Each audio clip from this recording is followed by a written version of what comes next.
Hey guys, and today I'm going to be talking about what is the best camera for filmmaking. Now the answer to this is really easy, but it doesn't really make for a great video. Now the best camera that you can have for filmmaking is the one that's in your hand. But in an attempt to make this somewhat a 10-minute video, we're going to be talking about why you would go with some cameras over the others, and also just some things to watch out for and some things that you should definitely consider when buying a camera in 2021. Now you might be saying, well Ross, I've got a crappy camera, that doesn't make me the best filmer.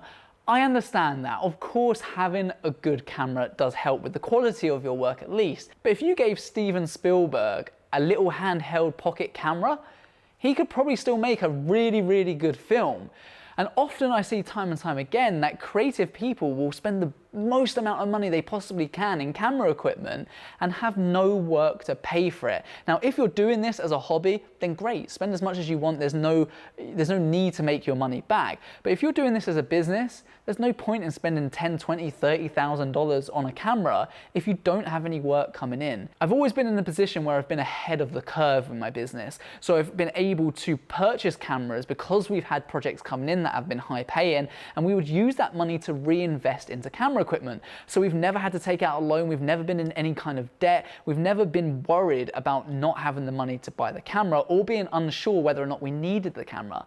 We've actually just bought a brand new camera that I will be doing an unboxing for soon, which did cost a good few £1,000s, but I'm going to explain the reasons why I chose that in a later video. Ultimately, we were in a position where we needed another camera and the project was going to more than pay for it, and we had the money in the bank, so why not? But that's not the position that a lot of filmmakers are in, especially when they start out. So the last thing you should do is spend all of your money on a camera if you can't afford it or if you don't have consistent work coming through. If you want to know more about how to get consistent and predictable work, I'll leave a link in the description to a free training that I'm currently hosting that will explain some methods that you can use, how you should outreach to customers, what kind of things you should think about, and how to sign them up to 12-month retainer packages. But for now, we're looking at these cameras. What ones should you buy? What ones are really good? What kind of things should you watch out for in 2021? Now, you've got something super small and nifty like a GoPro, great for action sports. You've got a 360 camera. You've even got your wildlife camera as well. Now, if you want to go down the wildlife route and get some camera traps set up, why would you want something like an FS700 or an FS7 or a Canon 1DX Mark II?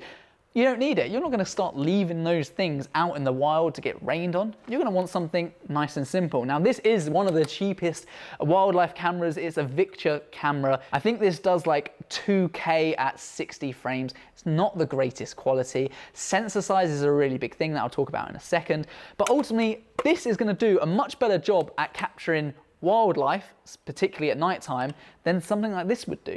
Now, yeah, of course, if you've got tens of thousands of pounds to spend and you're a business, or perhaps you've got a lot of money in your bank account, then get a better version of this. But first and foremost, you need to decide, what are you filming?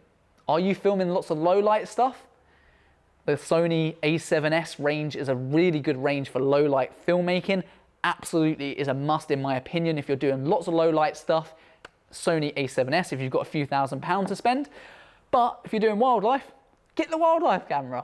Or if you think, well, actually, Ross, I take mostly photographs, but I do want to do some filming, then if you've got £4,000 or £5,000 to spend in the UK, get yourself a 1DX Mark II. It's an absolutely solid camera, one of the best cameras you will get, certainly for photographs. And it has the ability to shoot 4K.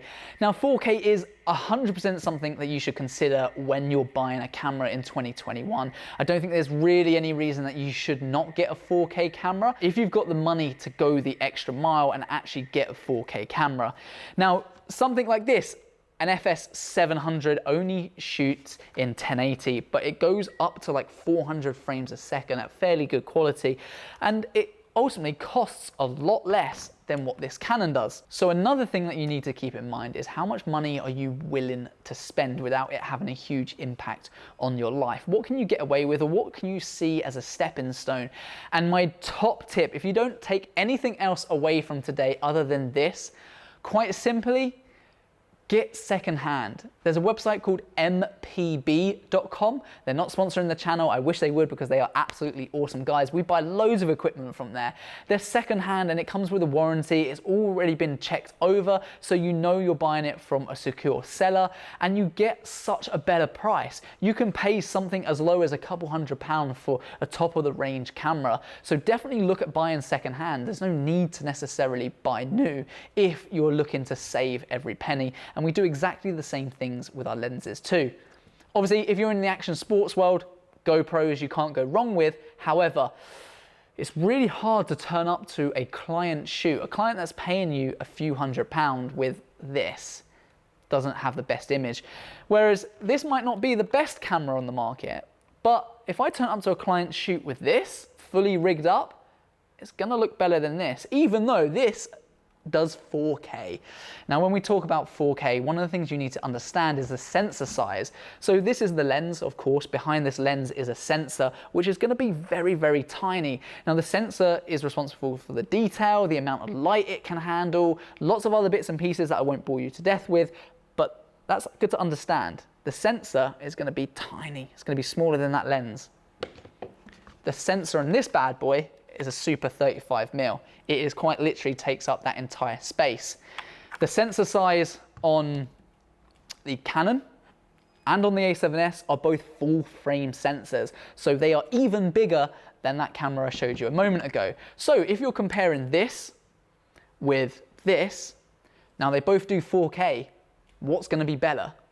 Well, in terms of picture quality, in terms of what you're able to do in post-production when you manipulate the image, when you bring down those shadows, you change the colors slightly, this camera is gonna be the one for you. But if your budget only allows you to get something like a GoPro, they're still an amazing camera. They really, really are. But it just depends what kind of shoots you're doing, because if you're turning up to a client shoot with a GoPro, they might have some questions at why you're charging £500 a day or something like that. Now, do you need to worry about 6K, 7K, 8K, 10K, 13K, whatever the next thing is on the market? Not really, to be honest with you. We've just invested in a new 6K camera and that's gonna be great. That's something that we decided to, but do we think it's necessary? No, not at all. Most of our work is filmed in 4K and exported in 4K too, which is why I do think that you should take the step away from 1080.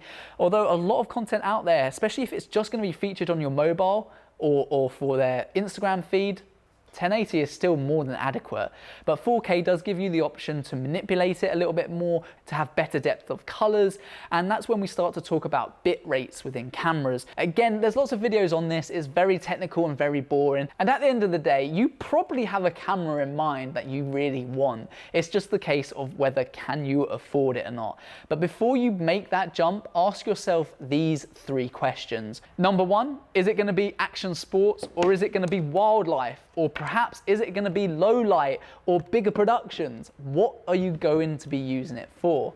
Number 2 is, can you get that cheaper second hand? If you can, absolutely do it, because it might take some cameras that are outside of your price budget and bring them back down to a price that you can actually afford. And number 3, do you actually have the money to pay for this camera outright? Don't do finance. It's just a bad situation to be in. If you don't have the work, you don't have the work. Now, a lot of people think the first thing to blame is their camera. Oh, I can't get any clients because I don't have the best camera. Most of the time, your clients don't even care. And we work for global, major brands all over the world. And I guarantee I've been asked probably less than 5 times in my whole entire career, what camera are you using? Now, I do sometimes get requested for 4K, so that is sometimes important, but you don't necessarily need that if your clients aren't asking. Wait for them to ask you for a specific camera, and if that's the case, you can always hire it in. But don't think that your camera is the problem. Normally, and this is some harsh words, it's normally your ability that lets you down. Remember what I said at the start about the best camera is the one in your hand? If we took Steven Spielberg and asked him to make a film with a pocket camera, he would probably make a much better film than most amateur filmmakers with the best kind of camera you could possibly imagine. So that would be my advice. It's advice that I follow myself. Try and get the work in first, get the best clients first, then get the best cameras. And that's just a sure way to make sure your business is gonna start making money, you're gonna keep money in the business, and then you'll end up with as many cameras as we do. I think we have close to 10 cameras now in our production company. So we have some that are specific for certain industries, and we would just take on those kind of shoots. If you found this video useful, please smash that subscribe button. Let us know what you thought in the comments. Let us know what mistakes you've made in the past or what cameras you would recommend to the other people in this community. And if you're serious about growing your business and you want a consistent, predictable cash flow with your business as a filmmaker, then make sure you check out that free training that I've got. I'll leave a link in the description below as part of the Perspective Academy. Until next time, peace.